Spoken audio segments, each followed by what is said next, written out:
Hello Year 6, my name is Mollie Hughes and I'm a mountaineer, adventurer and motivational speaker. Now your school has asked me to come and record this video for you guys today and tell you a little bit about all the kind of exciting expeditions that I've been on Mount Everest and also down in Antarctica. Now I understand that you guys are soon going to be transitioning through to secondary school and starting in Year 7. This is a super exciting time for you guys, but I also understand it can be a little bit daunting.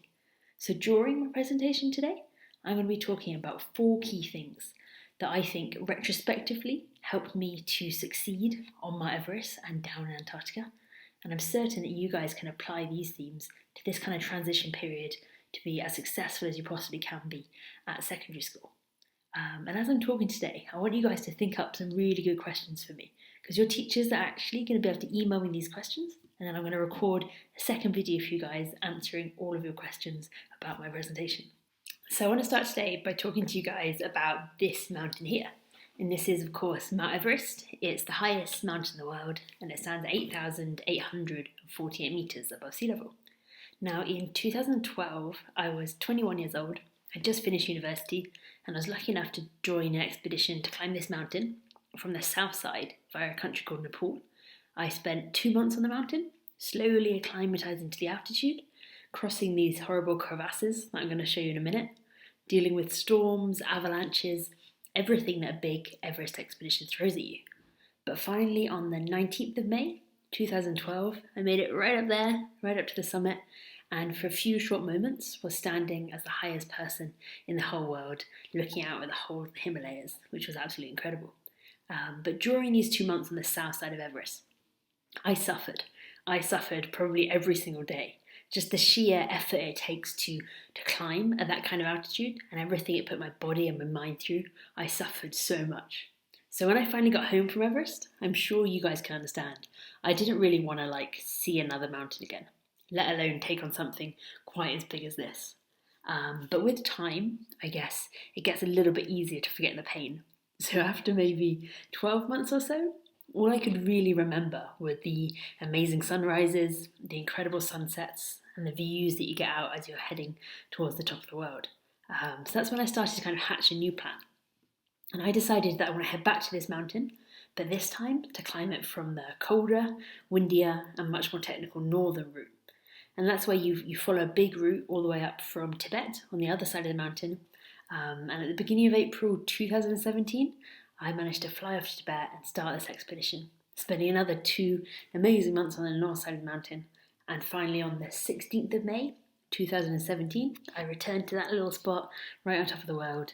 And in doing so, I became the first ever English woman to climb Everest from both the north and the south sides, and also the youngest woman in the world to climb Everest from the north and the south sides at the age of 26, which was pretty cool. Now, I've alluded to it a little bit here, but I'm sure some of you guys know, Mount Everest is located in the Himalayas in Asia. It's the biggest mountain range in the whole world. And actually, when you're stood right on the summit of Mount Everest, so right on the top, you can have 1 foot in Nepal and 1 foot in Tibet. So you can be in 2 different countries at the same time, because this mountain sits right on the border between these 2 countries. Now, I want to start off today by talking to you a little bit about this, the ability to control fear. This was something that was super important for me on Mount Everest, to be able to take control of this fear, to be able to push forward and keep climbing and eventually reach the top. It was so hard to do this on Mount Everest, and mainly because the first stage of the climb, on the south side of the mountain, is this place here. And this is called the Khumbu Icefall. And I think it's probably the most dangerous stage of both the south route and the north route put together. It's basically where the big Khumbu Glacier has come down through this valley, and the valley floor is kind of steepened, which creates this massive kind of compression of ice. And being a glacier, as I'm sure you guys know, it's simply just a big frozen river. So it's actually still moving. This glacier is one of the fastest moving glaciers in the world. I think it moves up to about 1 metre a day, which just means this whole thing kind of shifts and shakes around you. And I'm sure you guys can see from this photo, all these huge kind of lumps of ice piled up on top of each other, really kind of unstably, just like teetering on the edge. And can you see right in the middle of this photo, there's a person right in the centre. So you can kind of tell the scale of it. And some of these blocks of ice that are just teetering on the edge are probably like the size of a double-decker bus. Some of them are even like the size of a house, which is a pretty scary experience when you've got to travel under these blocks of ice, around them, over the top of them, and you're just so aware that this whole place could just shift in one kind of movement, and these blocks of ice could easily collapse down. So fear was a constant in the Cymru icefall. But for me, there's kind of scarier things to come in the icefall. These things here, crevasses. They're large, deep cracks in the glacier surface. Some of them are 3, 4, 5 metres wide. But the really kind of scary thing is, they're actually like 50 metres deep. They're pretty much bottomless. And there's not anything that technical about the way we cross them, just on ladders that you can see here. You've probably got ladders like this in your shed at home. And they're just strung together across these crevasses. And there's a bit of a video to show you how we cross them here.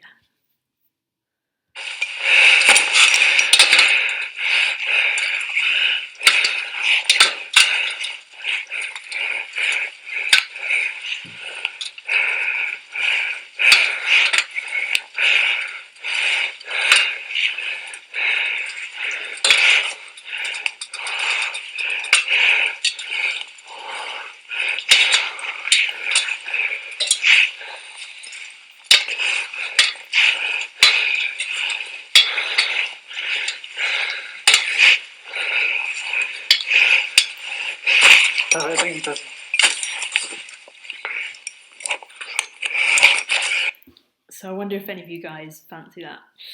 I'll let you guys into a bit of a secret.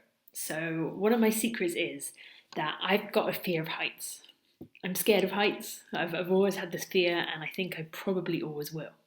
So for me, crossing those crevasses was absolutely horrendous.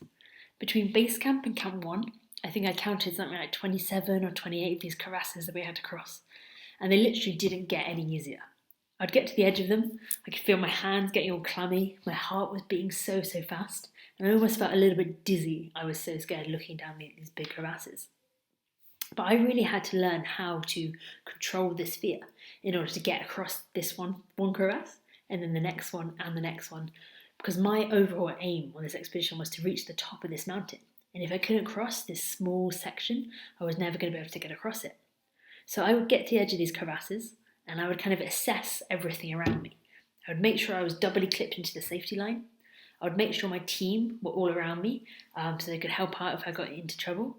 And I really kind of thought about what fear was. And fear, all it really is an emotion. And it's actually there as almost like a defense mechanism to stop us from doing stupid things. Like if there wasn't any fear, we'd all go off and do crazy things, wouldn't we? We'd go and swim in shark-infested waters and go run around the M25 or something. But because the fear is here, it stops us from doing these kind of things. So when that fear response kind of came up, I would assess exactly what it was, and I'd think, okay, this fear is here to try and protect me, but actually I need to override this fear. I need to make sure I'm completely safe, but I need to override it to get across this ladder. And I did it through taking these deep breaths and thinking about the overall objective of what I was trying to achieve here. Now, I don't think being brave or being courageous is about the absence of fear. On Everest, I was scared every single day. When I'm climbing at home in Scotland, I can constantly be scared, especially when there's big drops around me. But I think being brave and being courageous is about finding that ability to control this fear and not let fear, this emotion, stop us from achieving things and stop us from achieving exactly what we want to do.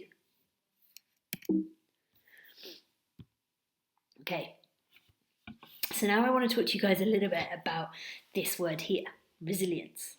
And I'm sure this is a word you guys have heard before. It's used quite a lot these days. And the dictionary defines the word resilience as the capacity to recover quickly from difficulties. But I kind of think resilience is a little bit more than that. I think resilience is this ability that we have to get to a point where we're so tired and so exhausted, but to find that little bit extra energy inside us to keep pushing forward and keep pushing forward. All of us have resilience inside of us, but I don't think we've yet kind of unlocked the true extent of our resilience. Unlocking resilience takes time, and it takes pushing yourself out of your comfort zone. The more you can push yourself out of your comfort zone and achieve things, the more your resilience is going to grow inside of you. Now, resilience was huge for me on the north side of Mount Everest. I'd spent 6 weeks acclimatizing on the north side, so climbing up and down the mountain to get my body used to that lack of oxygen. And finally, it all came down to the summit night. So I got myself really high up on the mountain at about 8,300 meters above sea level. It took me 4 days to climb all the way up there. And I was stuck in this little tent, and I could look out the door of the tent and see the summit just up there. But I was completely exhausted at this point, and I had to find the extra energy inside of me to get out of that tent that night and head off towards the summit and finally achieve what I was trying to achieve. There's a video here now to show you guys of just how tired I looked in this camp. Okay, have a look. Hello, Mollie Hughes. How are you feeling about heading up for the summit in 2 hours' time? Mixed feelings. I'm pretty tired. 4 pretty hard days all the way from base camp. It's the first, it's been hard. But it's just up there. You can see it. It's 650 meters. So I think I can dig deeper.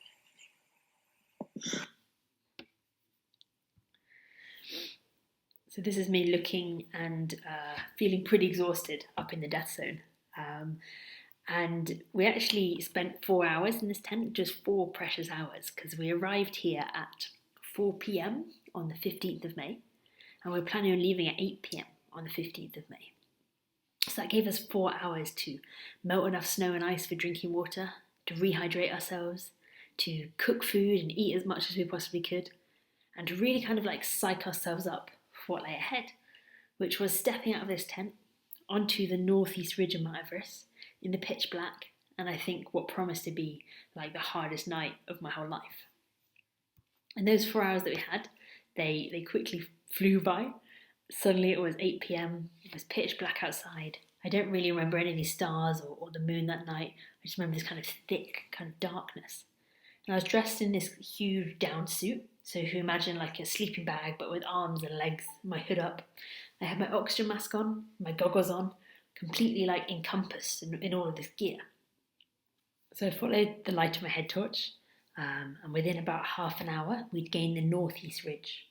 And this huge ridgeline would lead me all the way up to the summit. But along this ridgeline, often you'd have to go down and like traverse along the north face of Everest, with huge drops down each side. You'd come back up onto the ridge, and at some points it was just kind of wide enough to put one foot in front of the other. And then also along this ridgeline, I had to cross these 3 rock steps. So these massive rock steps, which were aptly named the first, second, and third step, which were terrifying to climb up with all these huge drops around you. And during the night, I remember just being completely focused on the present and completely focused on the now. I didn't really think about home. I didn't really think about the people that loved me. I just had to be so focused on carefully taking that next step and doing absolutely everything right.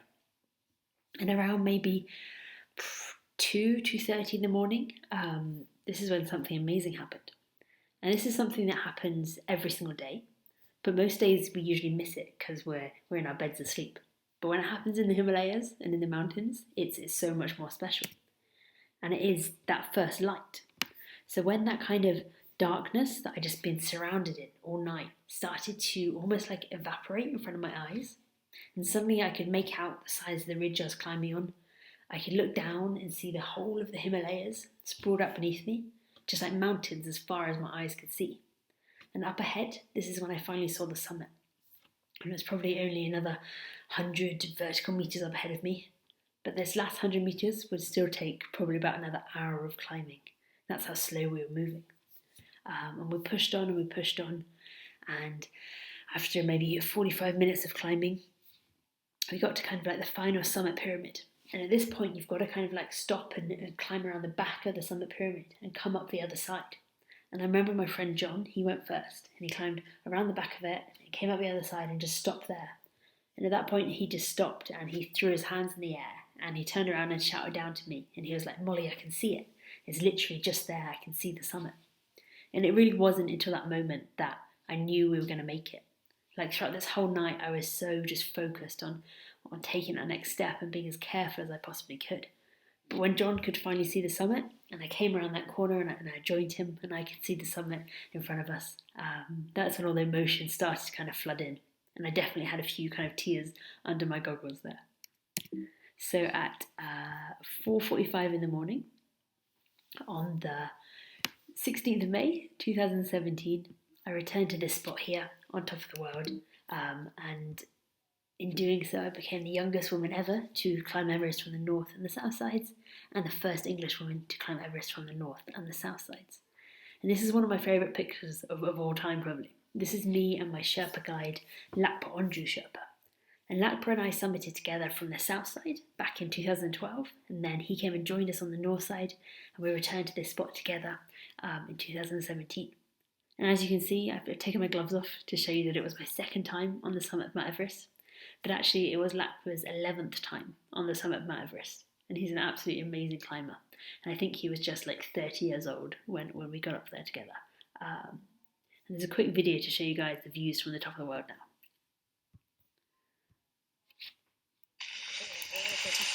Top of the world.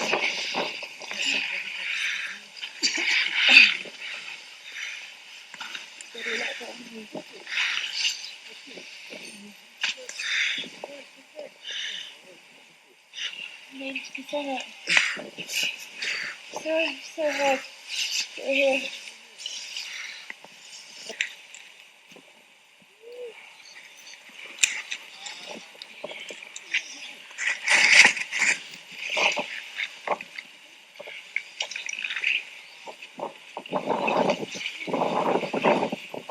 Top of Everest. Woohoo!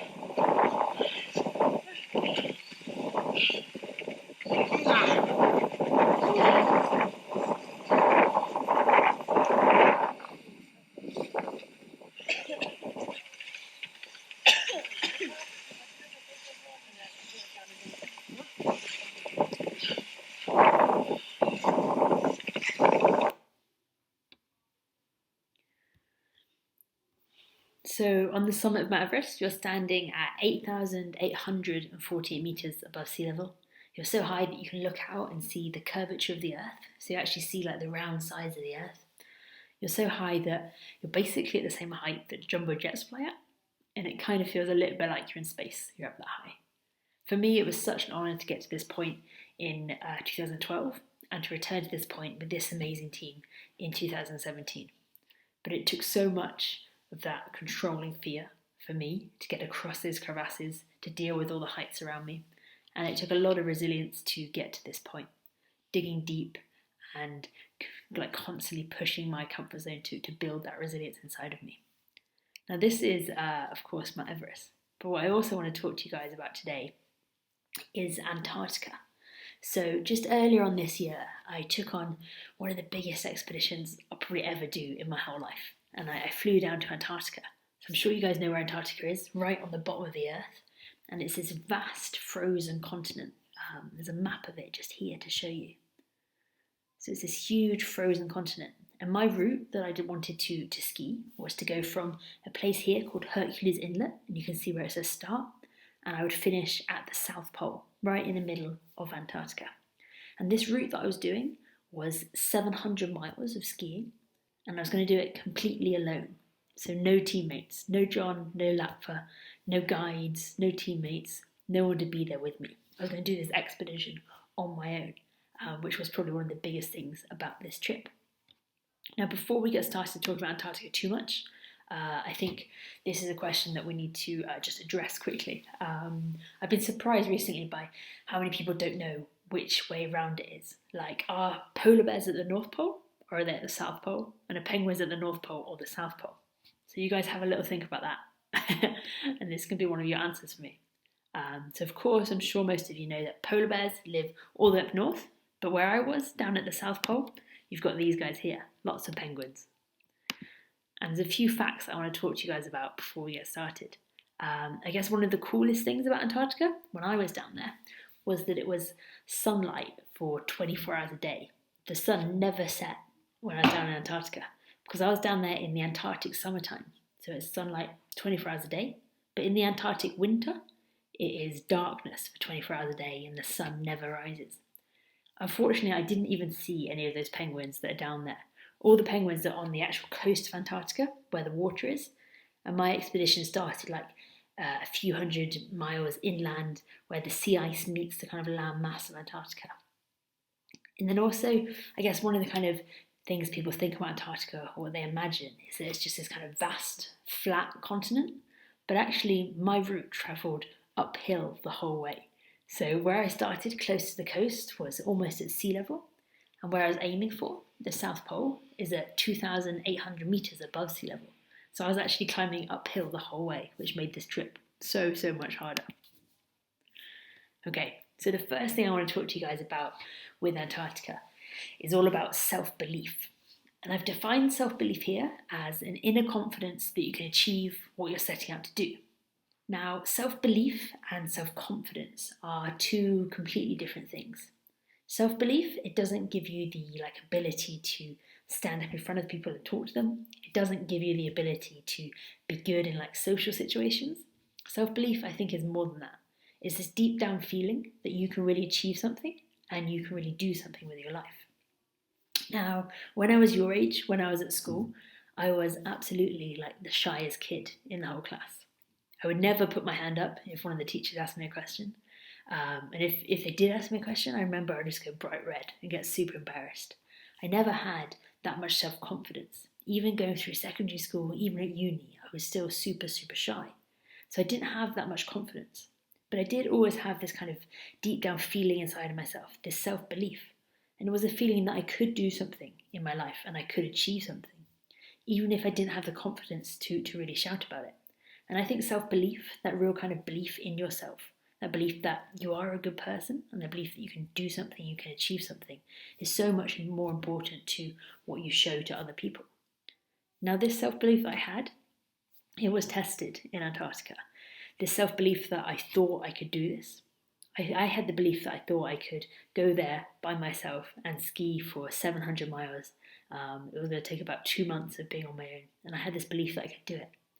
Now, this belief was tested. It was tested very quickly in Antarctica because on the 14th of November, just last year, I got dropped off at this point. This is my start point at Hercules Inlet, and I got dropped off by a small little plane. And I remember the plane, it dropped me off and it kind of took off behind me. And I waved it off. And that was kind of the last people that I was going to see for the next 2 months. That was kind of my get out, my chance of rescue was just flying off ahead of me. And then I was completely alone in this vast frozen landscape. Well, it was me and my sled behind me. So I'm sure you can see in this picture. Let me move myself up here a bit more. I'm sure you can see just behind me, I've got this huge sled. And this sled had all the supplies that I needed in it for the 2 months I was going to be alone in Antarctica. So I had all my food in there, all the fuel for my stove in there, my tent that I was going to sleep in, my spare clothes. I didn't take many spare clothes, just maybe 2 different base layers and maybe 7 pairs of pants. I didn't want to fill my sled with spare pants too much. So I just took a limited amount of stuff because I wanted it to be as light as possible because I was going to be dragging this sled, remember, uphill all the way to the South Pole. But in the end, my sled still weighed about just over 100 kilograms, which is the weight of an international rugby player. So it was pretty heavy, probably the weight of about 3 of you guys put together. And I had to pull it across the whole of Antarctica. And I started off at this point, I got dropped off here, and I was pretty happy at first. I really felt so lucky to be in this environment. It'd taken so much hard work just to get to this point, and I felt so happy and so lucky to be here. It started off nicely, you can see the sun is shining, and this was kind of nice for about the first 2 hours. And then after the first 2 hours, the weather just completely changed. And suddenly all of this cloud came in, the winds picked up, and the winds were probably going on about 60 miles an hour. They were flowing downhill straight at me. And when you get the strong winds down there, you also get the freezing temperatures because of the wind chill. So as soon as these winds picked up, the temperature just plummeted. And quite quickly it was down to about minus 45. But the hardest thing really was this cloud. And this cloud just stuck on me for 8 days solid. So in Antarctica we call it a whiteout. And that basically means when you can't see more than about a metre in front of your eyes. And it means that right looks the same as left and up looks the same as down. It's just white as far as you can see just here in front of you. So navigating through this whiteout was really hard. And I've got a video to show you what it was like in the whiteout right now.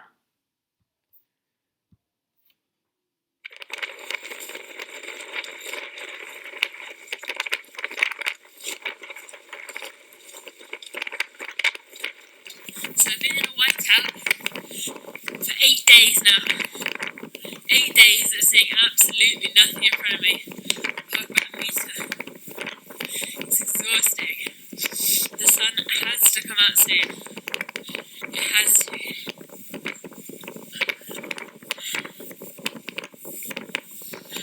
8 days of this.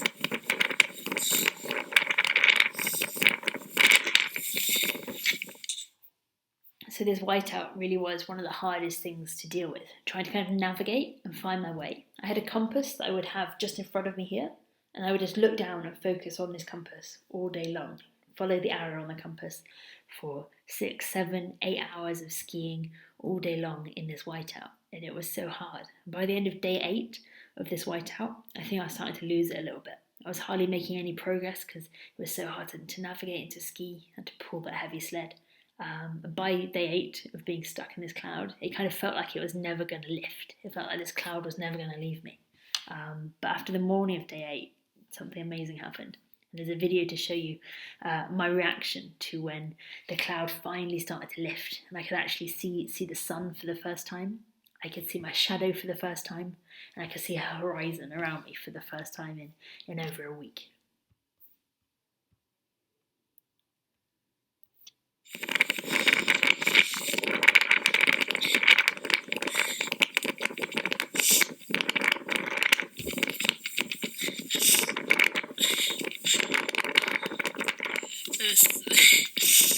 The sun has just come out after 8 days of the way out.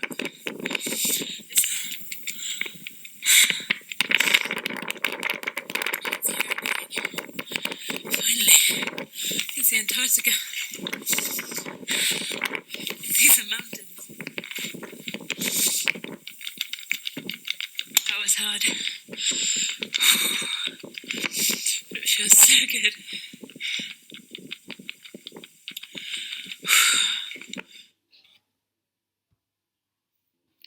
So yeah, when the sun finally came out, all I could do was cry. Literally, I just cried so much. And it really was just relief that I could finally see where I was going. Relief that I wasn't stuck in this kind of cloud bubble anymore. And relief that I could start finally making a little bit more progress and pushing myself a little bit more. And after this cloud lifted, the weather did improve, and I pushed on and I pushed on. But I guess one of the let me move myself down here again. I guess one of the biggest things about this expedition was the isolation. And I'm sure some of us have experienced a bit more isolation over the last kind of few months. Being in lockdown, being able to not see our friends and family, it's definitely been hard. And in Antarctica, I spent 58 and a half days completely by myself in this kind of vast frozen landscape that you can see here. And then I came home and I had about 2 months of freedom where I could see everyone, and then suddenly the COVID-19 kind of kicked off and I was back into some more social isolation back at home. But I guess I kind of drew a little bit on my experiences of Antarctica to get me through this time at home. Because in Antarctica, there really was nothing down there. And I think that's one of the biggest things about this place was just how barren it was. There was such a lack of visual stimulation. Imagine not being able to really see anything. Because at the beginning of the route, there was a small mountain range that I saw for a few hours, and then the whiteout came in and I missed it. And after the cloud lifted, there was nothing on the horizon. It was just white as far as my eyes could see. At the halfway point, there was another mountain range that I saw for a couple of days as I skied in. But after that, it was just white, completely white, absolutely everywhere. So there was nothing to focus my mind on. There was also no living creatures whatsoever. In the interior of Antarctica, where I was, not even bacteria can grow there. It's so barren, it's so desolate, there's nothing for bacteria to even grow on. So there's just nothing there whatsoever. And I think this really did a few kind of strange things to my mind. Imagine not seeing anyone for 58 days. Imagine not really seeing anything for 58 and a half days. At first, it was definitely hard to cope with. And I felt pretty lonely. And I questioned myself a lot, what am I doing down here? Why have I chosen to come down here? But after, a few weeks, I got into the swing of it. And actually, I found that my mind just opened up so much more because I had all of this space down there. I had all of this isolation and this headspace. I think in normal life, we're like so busy, aren't we? We're rushing around all the time, there's always stuff going on. But down in Antarctica, when all of that was just stripped away, and all I had to do every single day was get up in the morning and ski for 10, 11 hours a day, my mind just kind of opened up. And I remember on one day I had like all of these memories that I didn't even know existed. Like I'm 29 years old, but I found all of these memories in my head of a school sports day when I was probably in about year 2. And I actually remembered every single detail of this school sports day. I came up with all these plans for the future. I kind of relived the memories from my past, thought a lot about the future. And I think having this headspace was actually really good for me. And it kind of made me focus my mind when I finally got home. And then this day here, this was one of the most amazing days I've ever experienced. Because in Antarctica, it's a really windy place. The wind is almost constantly there. But this day in Antarctica, the wind just completely disappeared. And when the wind disappears, it means the silence is there. There's nothing around me to make any noise whatsoever. And in Antarctica, I was really kind of like regimented with my days. I would ski for an hour and a half, and I'll stop for a 10-minute break, then I'll ski for an hour and a half all day long. But this day, I remember sitting down on my sled for my 10-minute break and just realizing like the presence of this silence. It was deafening. The silence was so strong around me. I kind of felt it kind of coming from every angle. And I sat down for my 10-minute break. And before I'd even realized it, I'd been sat there for half an hour, just kind of listening to this amazing silence. I don't think there probably is anywhere else in the world. Everywhere else in the world is so busy and so full. I don't think you'd find this kind of level of silence. But being out in Antarctica throughout November, December into January this year, of course I was down there for Christmas. So I spent my first ever Christmas completely alone and in this amazing place. And there's a video to show you guys what I got up to on the 25th of December last year. So it is Christmas Day in Antarctica. I've just finished skiing for the day, on 10, and I checked my GPS and I realised that I've just crossed the 400 nautical mile mark, which is 400 miles from that way, which means I've got another 200 nautical miles to go in that direction, which means I am 2/3 of the way to the South Pole, which is pretty awesome thing to do across on Christmas Day. I'm going to get into my little tent now, warm up a bit, make myself a Christmas dinner, which I'm sure won't be quite as good as yours. Antarctica's looking pretty special tonight.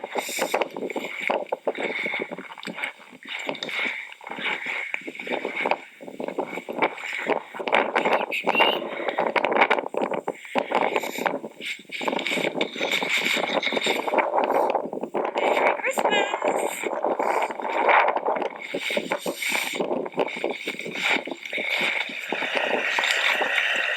So Christmas dinner tonight is shepherd's pie, freeze-dried, plus a block of butter, which is going to taste pretty good. So that is getting there. But the best part of dinner is these guys. So with this, there's no faff. Like, you don't have to prep the turkey for days before. You don't have to spend hours on the roast potatoes. Add some water, give it a stir. Just gonna pop the lid on. Leave it for like 10 minutes. Christmas dinner is ready to go. Can't wait. So that was my Christmas day down in Antarctica. I kind of woke up that day and I gave myself like a 2-hour lie-in as a little Christmas present to myself. I rang home because I had this phone that connects to satellites, so I could ring all my family at home and wish them a happy Christmas. And then I got out and skied in beautiful sunshine that day. So I actually quite enjoyed it. But don't get me wrong, I don't want to spend another Christmas day on my own, and especially not in Antarctica. Did you see in that video how much food I was eating? And I think food was such an important thing with this expedition, because I was working so hard every single day, skiing for 10 or 11 hours a day, pulling that crazy heavy sled behind me. I was burning so many calories. I think I was probably burning up to about 5,000 calories a day. So I had to replace those calories by eating as much as I possibly could. So did you see I was adding like a block of butter to each of my meals just to add even more calories? So a lot of the focus of this expedition was food. but I was probably only managing to eat about 4,500 calories a day, which is a lot of food, but because how much calories I was burning was more than what I was eating, I was still losing quite a lot of weight on this trip. So by the end of the trip, I lost about 10 kilograms in total, which was, quite a lot done there. So after 58 and a half days of skiing completely alone, I finally arrived at the South Pole. And kind of the night before I arrived there, I had a bit of a weird feeling. And you could see the South Pole from maybe about 11 miles away. And I saw it on the horizon because it's this big kind of American science centre. So there's big kind of buildings and all sorts of science equipment down there that you can see from quite far away. And I was skiing closer and closer and closer toward the pole. But I had quite a big feeling of trepidation, feeling of worry about reaching this point. And I think it was worry about returning to normal life and returning to seeing people again for the first time in almost 2 months. It was quite a scary feeling. The feeling of being connected back into the normal world was quite scary because I'd been on my own for such a long time. And actually, I think it scared me so much that I was about 5 miles from the pole, and I actually decided to stop for the night and to camp for the night and have one more night of being alone out in Antarctica. And the next morning, I woke up and I was super excited to finally reach the pole and see other people and have some decent food. So I woke up super early and I skied in. I got there about 8 in the morning and had my first kind of cooked breakfast for 2 months. And there's a video to show you guys what it's like when I reached the South Pole. So I'm just approaching the South Pole, and this bit of it is called the ceremonial pole, where there's an actual pole and loads of different countries' flags around it. So have a look. There we are.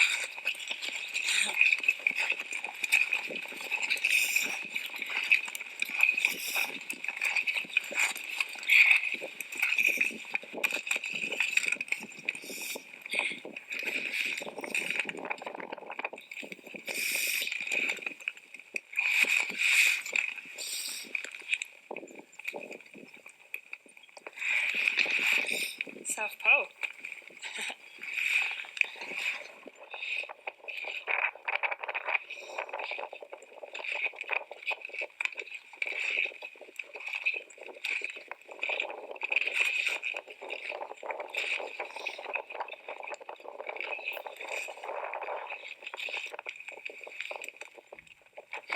So, after 58 and a half days of skiing from the coast of Antarctica, I just arrived at the geographic South Pole. Over 600 nautical miles, way over 700 miles, and I've just become the youngest woman ever to ski solo on the coast to here. It's pretty crazy.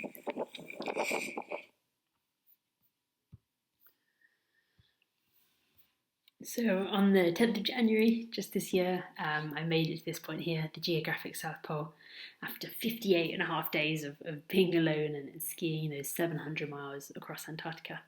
And I think this expedition, even more than Everest and the North and South Side, I feel even more proud of this expedition. And I think it was really because I did it completely by myself. On Everest, I had amazing teams with me, amazing guides, amazing Sherpa guys like Lappa, and I definitely felt like I relied on them. But with Antarctica, I wanted to test myself and see if I could test that self-belief that I had as far as I possibly could, and see if I could cope in these crazy environments with there's whiteouts and the horrible wind, but also to cope mentally and to see if I could last 2 months by myself in complete isolation in Antarctica. So when I finally reached the South Pole on the 10th of January, I felt super proud of this achievement more than anything else. I really hope you guys have enjoyed listening to my presentation today, and it's hope you guys out a little bit with your kind of transition into secondary school. With those kind of themes that I spoke about, controlling fear, of course, there's going to be a lot of fear around kind of moving and changing situations, but just addressing fear as simply an emotion and realizing that everyone is scared. Even me, as an adventurer and a mountaineer, I'm scared all the time when I'm on these trips. I'm scared when I have to go into new situations. but you can control that fear to still achieve stuff. Really kind of finding that resilience inside of you and realizing that resilience isn't just there. We've got to work on it. It takes time. We've got to push ourselves out of our comfort zone. And the more we do that, the more we can go on and achieve. And then finding that self-belief inside of us and realizing that it's okay if you are shy, if you don't have confidence. What is important is what's on the inside and believing in yourself. You can go on and do absolutely anything. And I hope you liked hearing a little bit about the isolation that I felt when I was in Antarctica for 58 days. This is linked to my website, and on my website there's lots of blogs, loads more videos and pictures of these adventures if you want to find out a little bit more. And I hope you guys will be thinking up some really good questions for me. And if you give the questions into your teachers, I'll be going through them and recording you guys another video answering all of your questions, because unfortunately I can't be there in person to do it today. But I really hope you've enjoyed this today, and I'm really looking forward to receiving your questions. Okay, thanks guys.